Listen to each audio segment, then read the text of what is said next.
My sister, she always had a soft heart, soft as sweetbread. She cried after the old woman, despite of everything.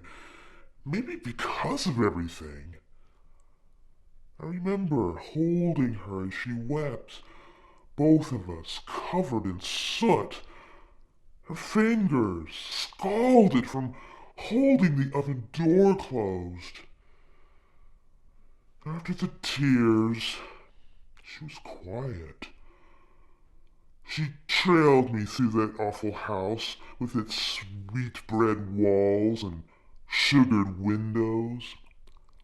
I found the clothes that we had arrived in, and I offered her her kirtle. Oh, she donned it without a word. She showed no whisper of response when we found the treasure in the attic. She only nodded vaguely when I asked her to help me to fill up the few bags we could easily carry back through the woods. Maybe, maybe it would be enough. Enough treasure to keep us safe from our stepmother's whims. I don't want to go back there. It was the first thing that she had spoken in hours. I hesitated outside the witch's cottage, looking back over my shoulder at her. I don't want to go back to them. I sighed.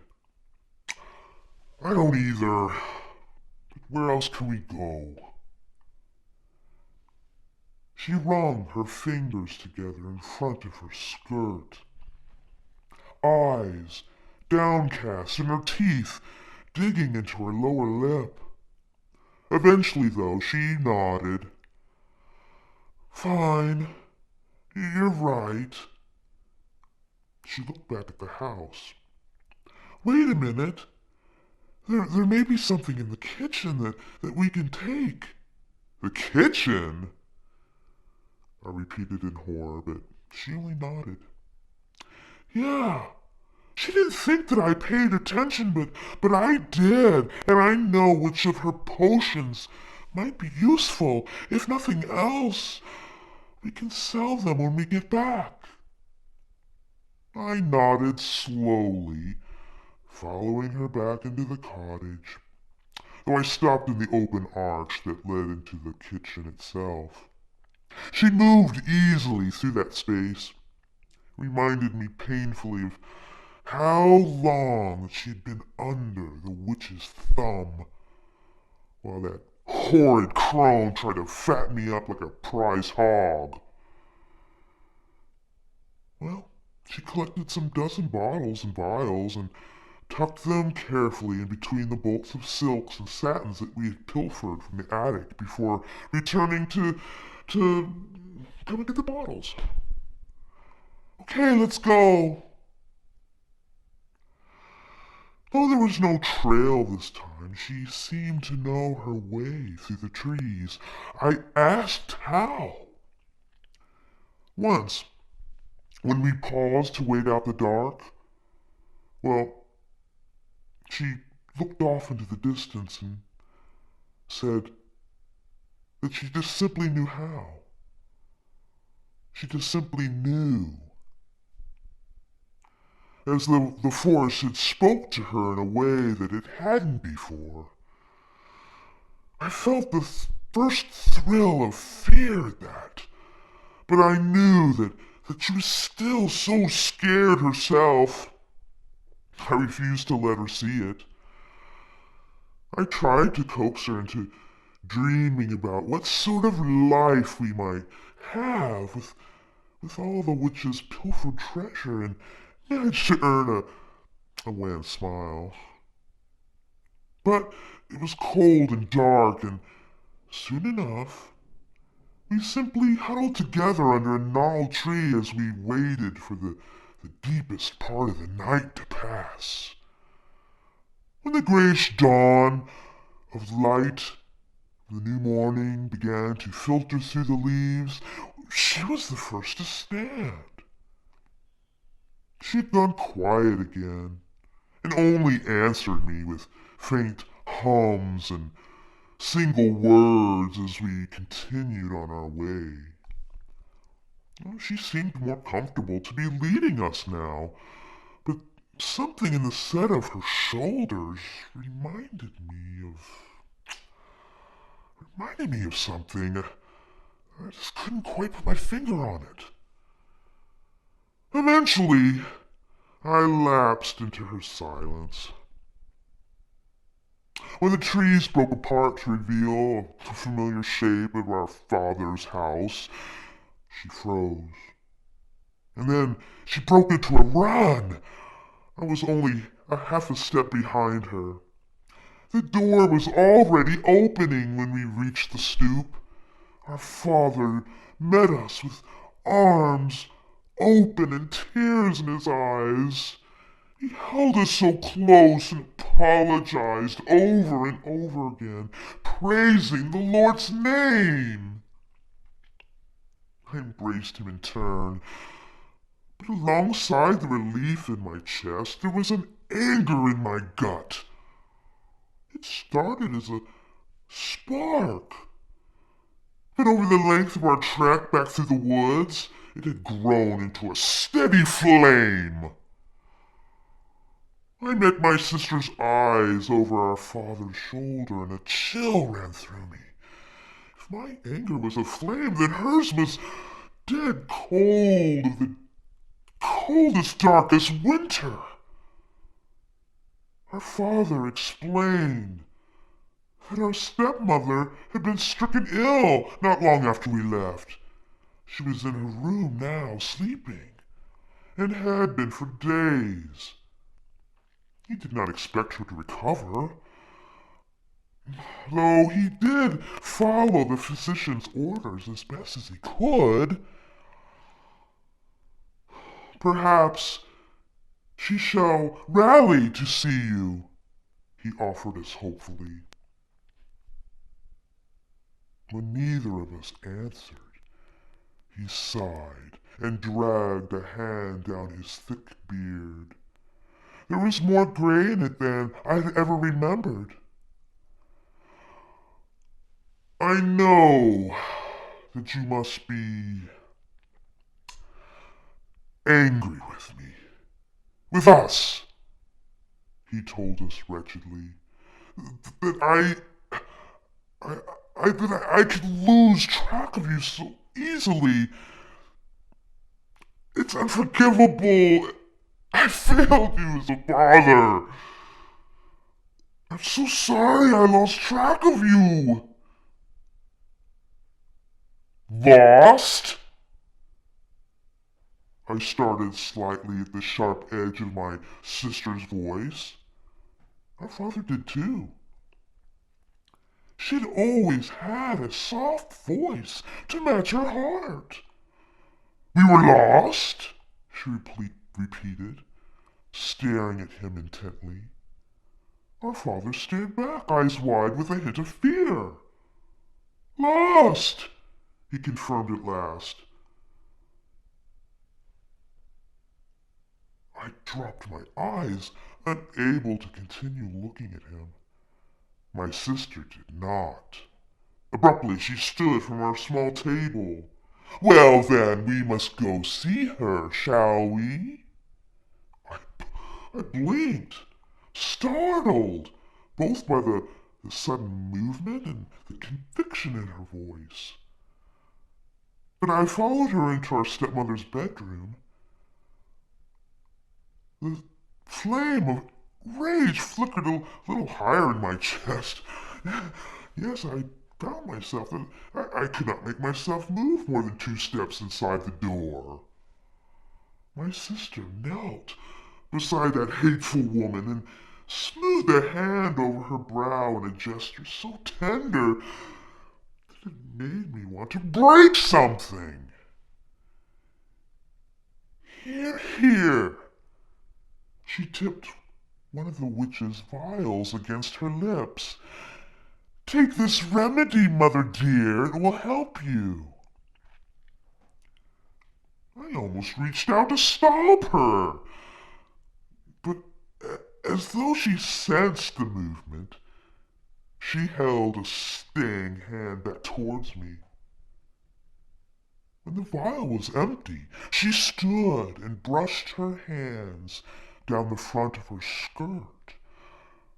She did not look at me as she left the room.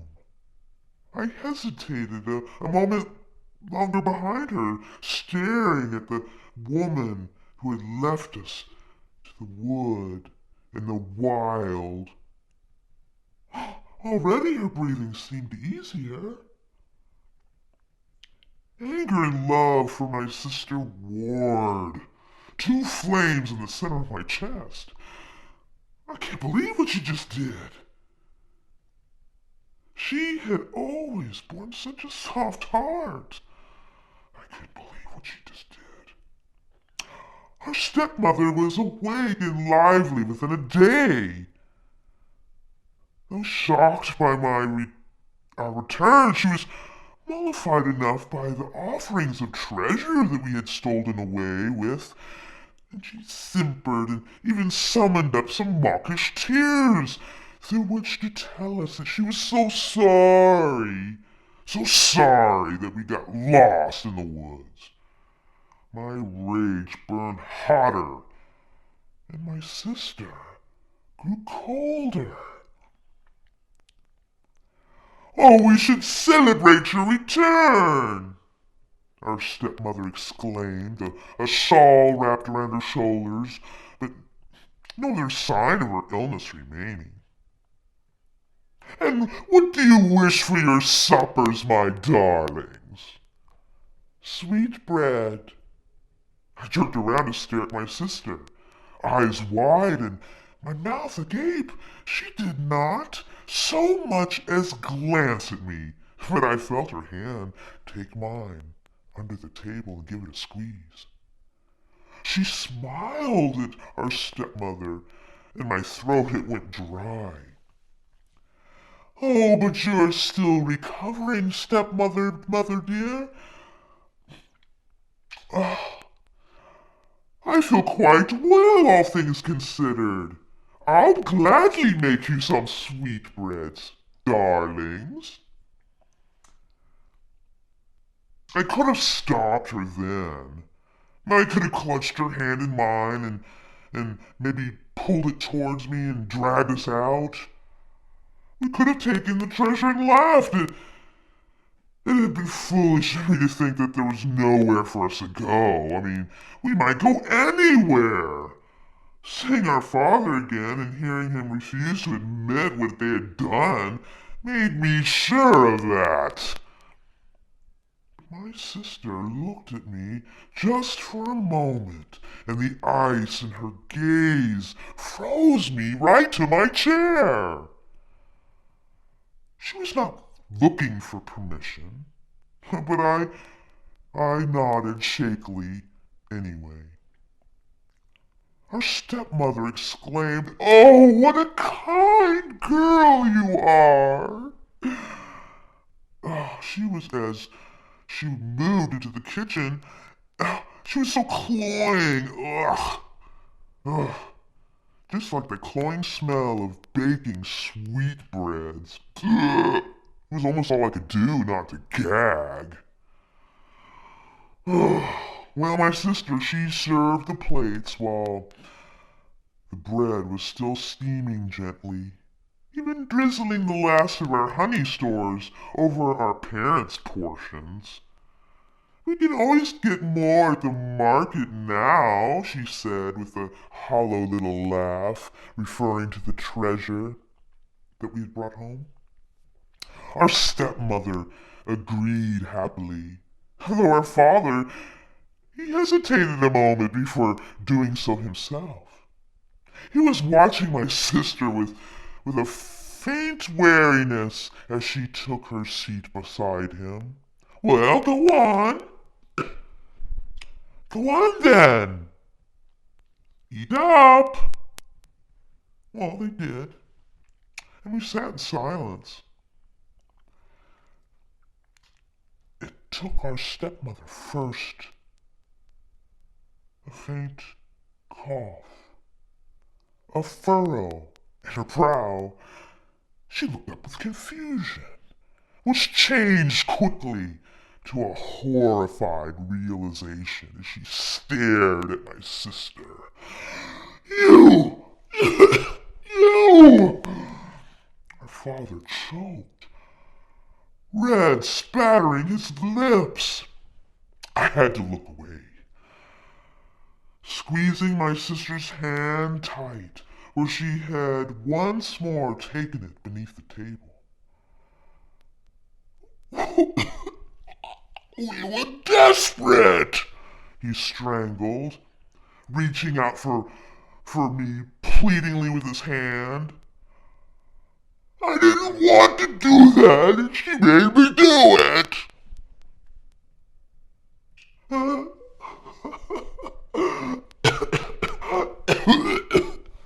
My sister shook her head.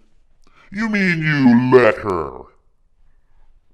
He collapsed forward onto the table, his breath a wheezing rattle that grew fainter with each passing moment.